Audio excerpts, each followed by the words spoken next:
एक मुट्ठी आसमां पे हक हमारा भी तो है। नालसा चाहती कि प्रत्येक व्यक्ति को, जन जन को, ऐसा कोई व्यक्ति नहीं रह जाए जो वंचित हो जाए न्याय से। हम लोग जेल में भी जाते हैं, जेल विजिट करते हैं, वैसे लोग हम लोग जागरूक करते हैं कि अगर आपको निःशुल्क अधिवक्ता की जरूरत है तो हम लोग उपलब्ध कराएंगे। हम लोग को आप लोग के लिए एकदम तत्परता से काम करेंगे। जो कंसंट्रेशन चाहिए वो नहीं मिल पा रहा, इसलिए हम लोग को इसमें जोड़ा गया। हम लोग फुल फ्लेज्ड अवे में माने इन लोगों के लिए समर्पित हैं। इसके अलावा कोई आप काम नहीं करते? हम प्राइवेट प्रैक्टिस हम लोग नहीं कर सकते हैं। सरल भाषा में यही समझिए कि जो खुद के लिए अधिवक्ता नियुक्त करने में अक्षम है जी, और उसको विधिक सहायता चाहिए जी, उसके लिए हम लोग हमेशा 24/7 हम लोग तैयार हैं। नमस्कार है सभी को। और आपको बता दें कि राष्ट्रीय लोक सेवा प्राधिकार दिल्ली के तत्वाधान में legal aid defence council system की जो है एक व्यवस्था तैयार की गई है। और आपको बता दें कि जिसके कार्यालय में चीफ एलएडीसी, उसके बाद से डिप्टी चीफ एलएडीसी, उसके बाद से असिस्टेंट चीफ एलएडीसी होते हैं। और आपको बता दें कि इनकी नियुक्ति की गई है कि legal aid defence and council system की जो कार्य प्रणाली है, जो कार्य प्रक्रिया है, इस पर विशेष बातचीत करने के लिए हमारे साथ मधुसूदन तिवारी जुड़ रहे हैं। और यह प्रणाली क्या होती है, यह कार्य प्रणाली क्या करती है और इसकी उपयोगिता क्या है, इसको लेकर के एक तरह से लोगों को जागरूक करने का काम हम और मधुसूदन तिवारी जी करेंगे। और इस बातचीत को शुरू किया जाए उससे पहले बहुत बहुत स्वागत है। नमस्कार। और सबसे पहले लोग यही जानना चाहेंगे कि जो ये आपका legal aid defence and council system है, तो यह कार्य प्रणाली मतलब क्या आखिर है ही क्या? जी जी जी, देखिए, राष्ट्रीय विधिक सेवा प्राधिकार के तत्वाधान में यह लीगल सिस्टम की स्थापना की गई है। और नालसा का एक स्लोगन है, एक मुट्ठी आसमां पे हक हमारा भी तो है। नालसा चाहती कि प्रत्येक व्यक्ति को, जन जन को, ऐसा कोई व्यक्ति नहीं रह जाए जो वंचित हो जाए न्याय से, और अक्षम से अक्षम व्यक्ति को भी न्याय मिले। नालसा का यह कार्यक्रम है कि नालसा मतलब राष्ट्रीय विधिक सेवा प्राधिकार। अच्छा।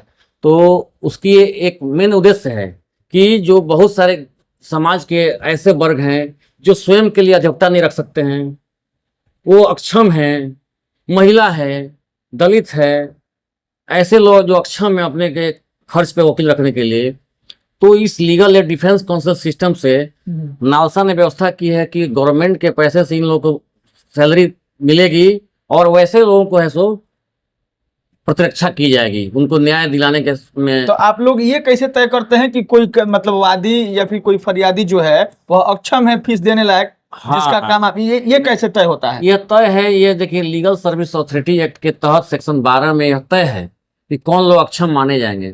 जो माने अनुसूचित जाति जनजाति का क्षेत्र सदस्य हो जी, महिला हो जी, विकलांग हो, असंगठित क्षेत्र का मजदूर हो जी, और जो जिसके समय माने ट्रांसजेंडर हो, और या फिर जो है सो जो इनकम जिसका 1.5 लाख से मंथली इनकम 1.5 लाख सालाना से इनकम कम है, वो ऐसे व्यक्ति जो है वो किसी वर्ग का हो, वो ऐसा व्यक्ति जो जेल में बंद है वो किसी वर्ग का है, वो स्वयं अपने लिए अधिवक्ता रखने में अक्षम है, तो हम लोग जेल में भी जाते हैं, जेल विजिट करते हैं, वैसे लोग हम लोग जागरूक करते हैं कि अगर आपको निःशुल्क अधिवक्ता की जरूरत है तो हम लोग उपलब्ध कराएंगे। हम लोग को आप लोग के लिए एकदम तत्परता से काम करेंगे और बिल्कुल आप निश्चिंत रहें, आपको न्याय प्रणाली के साथ जोड़ करके आपको न्याय दिलाने का हम लोग भरपूर प्रयास करेंगे।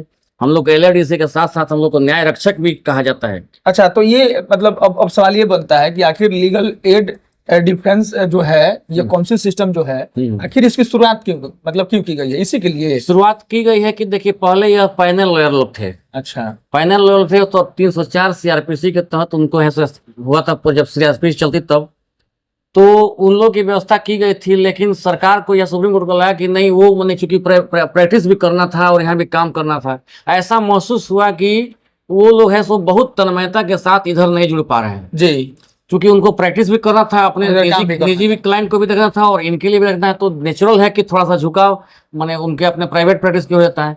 तो इस सरकार को, सुप्रीम कोर्ट को, सर्वोच्च न्यायालय को, माने लीगल सर्विस राष्ट्रीय विधिक सेवा प्राधिकार को यह महसूस हुआ कि जो तन्मयता चाहिए, जो कंसंट्रेशन चाहिए वो नहीं मिल पा रहा, इसलिए हम लोग को इसमें जोड़ा गया। हम लोग फुल फ्लेज्ड अवे में माने इन लोगों के लिए समर्पित हैं। इसके अलावा कोई आप काम नहीं करते? हम प्राइवेट प्रैक्टिस हम लोग नहीं कर सकते हैं, नहीं करना है, ना करते हैं हम लोग।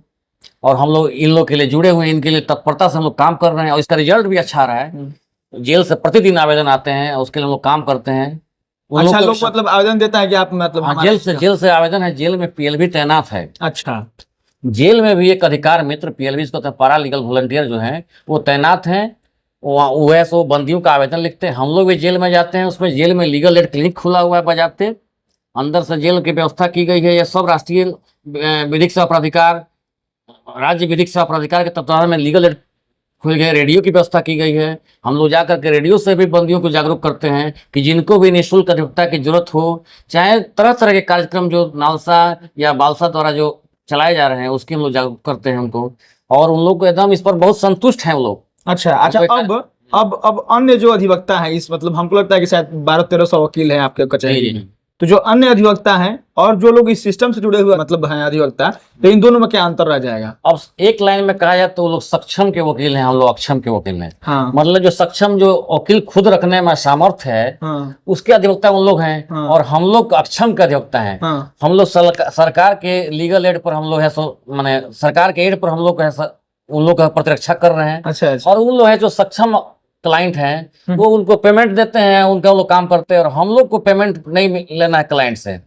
हम लोग क्लाइंट का सरकार है सो व्यवस्था की है, उन लोग सरकार के खर्च पर हम लोग का काम है सो अच्छा, करना है। अब जब यह सरकार जो है यह सिस्टम शुरू कर दी है जिसमें आप लोग मान लीजिए मतलब आप लोग की नियुक्ति हो गई है, तो इस व्यवस्था से या फिर आपसे जो आम लोग हैं उनको क्या लाभ मिलेगा? आम लोग को देखिए, हम लोग देखिए लीगल अवेयरनेस में हम लोग काम प्रोग्राम चला रहे हैं जी। जैसे कि आम जनता को जैसे जो भी योजनाएं चलती हैं, जी। बालसा बहुत सारी योजनाएं चला रही है बालसा, तो बालसा की योजनाओं को भी आम लोगों को जागरूक करते हैं। हर तरह के कार्यक्रम होते हैं। ऐसा जो भी व्यक्ति है जिसको मैंने अक्षम है, उसका तरह तरह के हम लोग आपदा में है सो मुआवजा के लिए यहाँ बालसा काम करती है। बहुत तरह के कार्यक्रम है जिसको हम लोग प्रचार प्रसार भी करते हैं। आम लोग के भी, जनमानस के भी फायदा होते हैं हम लोग से। मतलब अक्षम जो वादी हैं उनका प्रतिरक्षा करने के अलावा हाँ। लोगों को कानूनी तौर पे मतलब जागरूक जागरूक करना भी काम है। बिल्कुल। ये ऑफिस जो खुला है यहाँ पर देखिए बैठे हुए हैं लोग, यहाँ पे तैनात किए गए हैं जो है सो आपको है सो रिसेप्शनिस्ट की बहाली हुई है, वो बताती हैं किसको क्या मिलना है। बहुत लोग आते हैं, आवेदन देते हैं यहाँ पर। अच्छा, आपने बातचीत में कहा कि हम मतलब जेल भी जो हम जाते हैं विजिट जी, करते हैं, जी। कैदियों के बीच में मतलब करते हैं, ये सब बताते हैं। जी जी जी जी। इसके अलावा और भी मतलब कहीं जाकर के इस मामलों को मतलब बताया जाता है?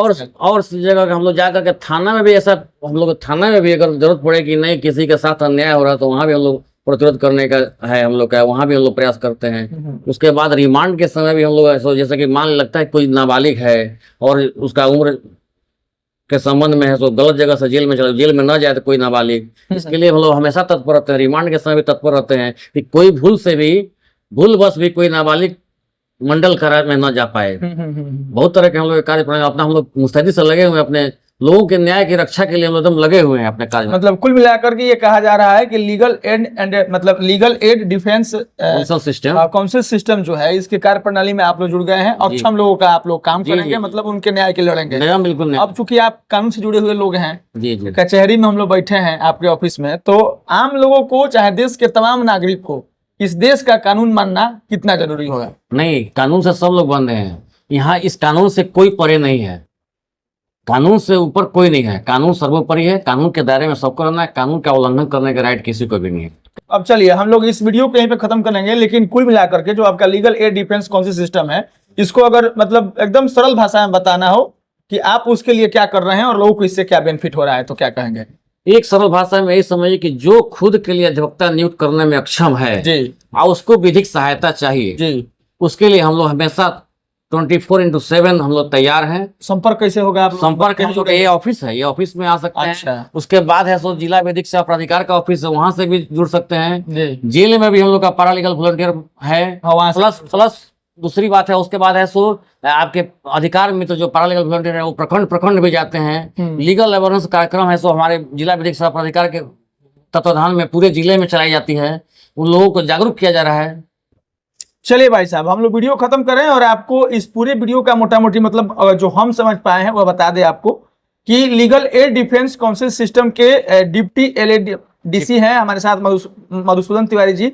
और कुल मिलाकर के कहना यही है कि पैसों के अभाव में आप न्याय से वंचित नहीं रह पाएंगे और आपको न्याय मिलेगा। और अगर आप किसी भी मामले में, अगर कोई व्यक्ति आपको उलझा रहा है और आपके पास मान लीजिए कोई अधिवक्ता रखने का जो है सामर्थ्य नहीं है, तो आप इस कार्यालय से इस कार्यालय में यहाँ के रिसेप्शनिस्ट से या फिर जो भी इसके संबंधित वॉलेंटियर हैं उन लोगों से जुड़ सकते हैं और आप लोगों का जो लड़ाई है वह मतलब आपका लड़ाई बढ़ाया जाएगा। जी जी। चलिए बहुत बहुत धन्यवाद।